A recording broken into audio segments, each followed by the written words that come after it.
to step 4.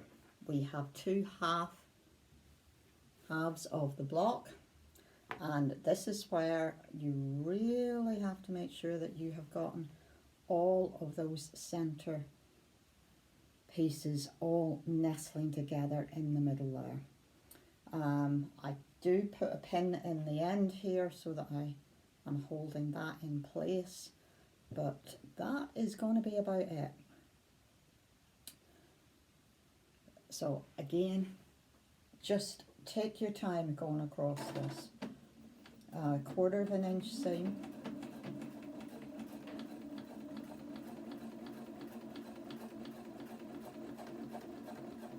This block can be made in very many different sizes.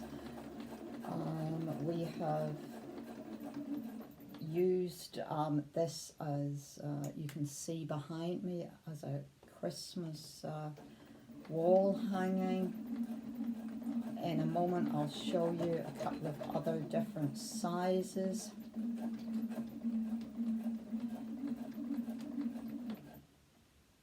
There we go.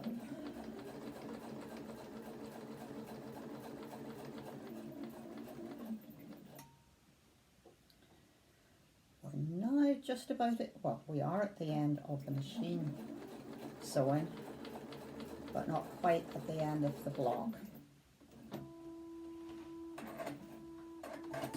So I now have a completed block. I can see I've got one little bit of the tacking that I can see in there, but otherwise I have a completed block. Now what I have is also a large amount of fabric in the middle there. What I do with this is, having pressed open this, this final seam, I put my thumb in the middle of it and I actually try and break up the fibres on the fabric. It just softens it up and makes it all lie a bit flatter. If you really need a bit of a stress buster, go get a hammer and put this on the carpet and hit it a few times. It works really well. But we get that flattened, and what we're left to do now is to just finish off these folded shapes.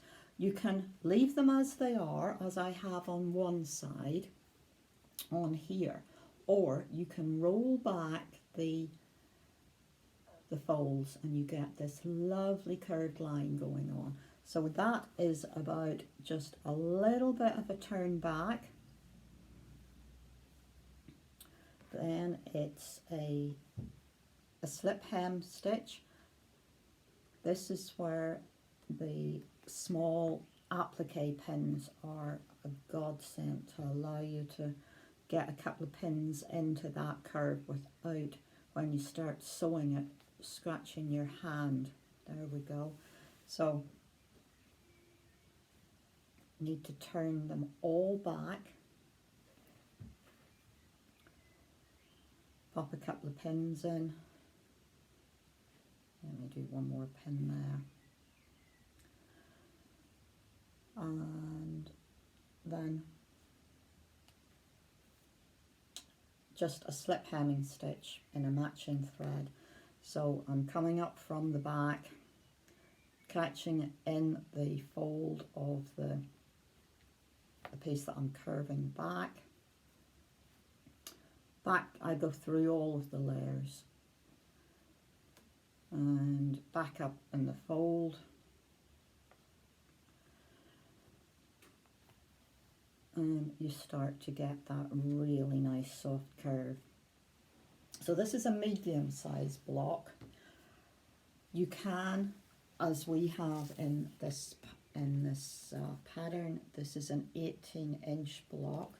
So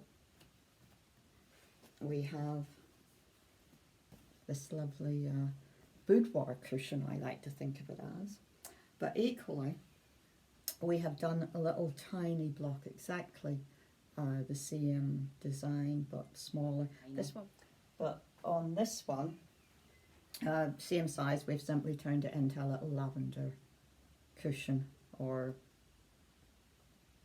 sachet, I suppose, for putting in your wardrobe. So that's how you make a folded pinwheel block.